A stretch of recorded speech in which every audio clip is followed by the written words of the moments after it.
Shalom saudara-saudari yang terkasih, tema renungan kita Yesus nama di atas segala nama yang dibawakan oleh Pendeta Drison Ginting. Selamat pagi, renungan kita hari ini Selasa 6 Agustus 2024 dengan judul Malaikat Perjanjian.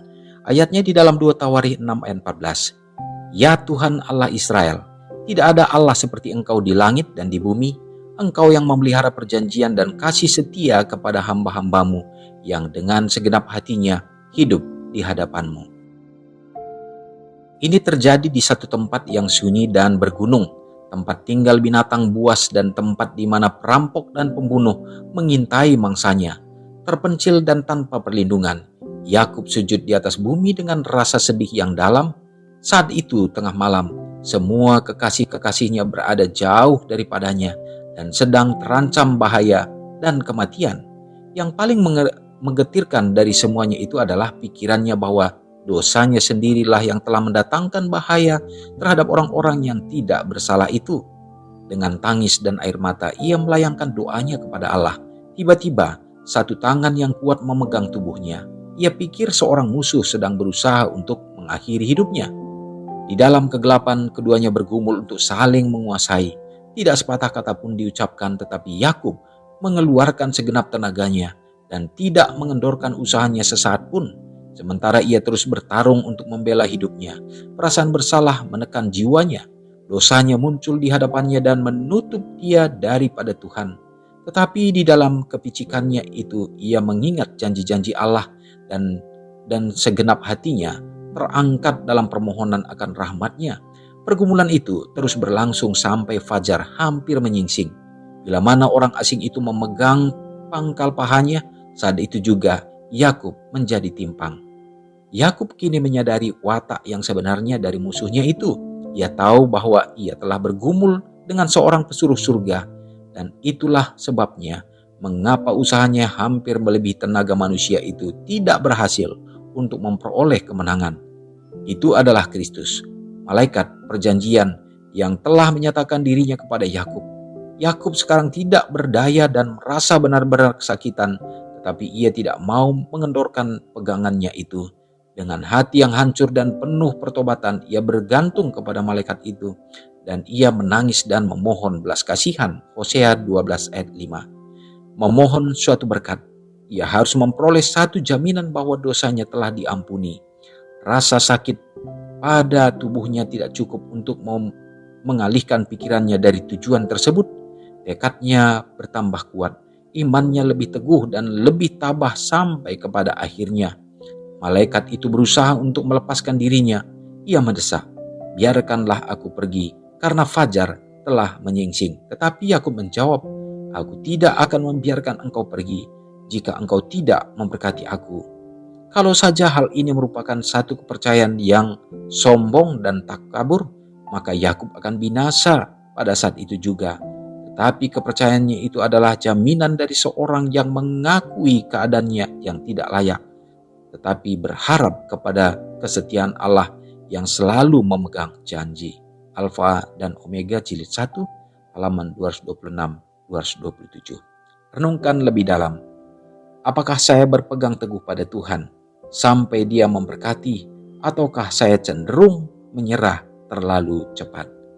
Sangat luar biasa pekabaran yang kita dapatkan lewat renungan kita sekarang ini, di mana contoh kehidupan, contoh iman dan pergumulan daripada Yakub pada saat dia harus meninggalkan keluarganya dan dia harus mempergumulkan segenap dosa-dosa pelanggarannya, tipu daya yang dia sudah lakukan, dan dia menyadari bahwa sekarang dia berada dalam ancaman, nyawanya terancam. Tetapi pada saat pergumulan bersama dengan malaikat perjanjian itu, yang mana pada saat itu Yakub berusaha untuk dapat menyelamatkan dirinya, tetapi dia sadari bahwa yang dia lawan itu bukanlah manusia biasa, bukanlah musuh-musuhnya, tetapi justru itu adalah utusan daripada surga. Sehingga dia semakin teguh, semakin kuat untuk tetap berusaha dan supaya dia mendapatkan satu jaminan. Saudaraku, di dalam pergumulan itulah Yakub menyadari dan dia tetap memikirkan bahwa dia harus mendapatkan pengampunan. Inilah yang terjadi dalam detik-detik yang sangat kritis itu. Saudaraku, bagaimana dengan kita manusia? Di saat-saat genting di menjelang kedatangan Tuhan ini, di akhir zaman ini, apa yang kita pikirkan? Yakub memikirkan bahwa dia tidak layak, dia manusia yang berdosa, sehingga dia beroleh pengampunan dan melalui berkat jamahan Tuhan, lawatan Tuhan, memberikan dan menguatkan dia di masa-masa yang sangat penting itu. Dan tentu Tuhan juga hadir bagi kita sekarang ini.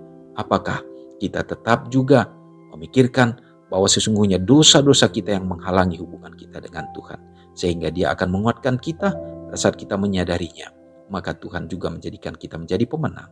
Semoga berkat ini menjadi bagian kita. Mari kita berdoa. Segala puji dan hormat ya Bapa, kami sembahkan kehadirat-Mu yang kudus, oleh karena Engkau sungguh berkuasa, Engkau sungguh ajaib, dan hanya Engkau yang layak untuk kami sembah dan muliakan. Terima kasih oleh karena pekabaran yang indah ini melalui pengalaman akan anak Tuhan Yakub, yang mana dalam iman percayanya Bapa, meskipun dia juga secara kemanusiaan dia jatuh ke dalam dosa, tetapi Tuhan tidak tinggalkan. Engkau berusaha untuk mengangkat dia kembali, dan bahkan dia menjadi sosok pemenang ya Bapa. Terima kasih. Kiranya pekabaran ini menguatkan kami, dan juga ya Bapa, dalam peristiwa iman kami juga menghadapi akan hal-hal yang serupa di akhir zaman ini. Biarlah kiranya hati kami diisi dengan kuasa Roh Kudus-Mu, menyadarkan kami bahwa kami hidup di dalam dosa dan pelanggaran yang harus kami tinggalkan dan harus kami akui di hadapan Tuhan.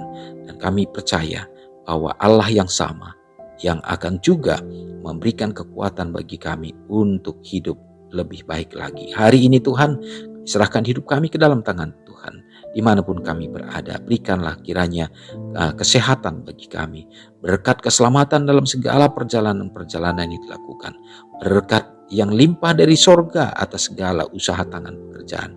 Kehadiran-Mu di tengah-tengah hidup rumah tangga membawa kedamaian dan juga menuntun anak-anak dalam pertumbuhan, dalam perkembangan mereka.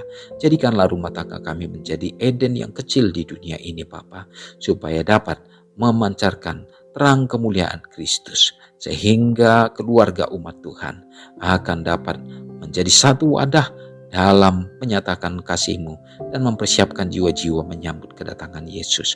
Berkati bangsa dan negara kami, supaya juga melalui kebijaksanaan yang Tuhan berikan dapat menuntun, membahagiakan, dan juga Bapa, kebebasan bagi kami untuk memuliakan Engkau. Terpujilah Engkau dan mengampuni dosa kami Bapa, karena doa yang hamba serahkan dalam nama Yesus yang sudah menyelamatkan kami. Amin. Selamat pagi, selamat beraktivitas. Tuhan Yesus memberkati. Ingatlah Matius 5 ayat 13-16. Biarlah kamu menjadi garam yang mengasinkan dan terang yang menyinari kehidupan orang lain. Jangan lupa subscribe, like, dan share ke seluruh dunia.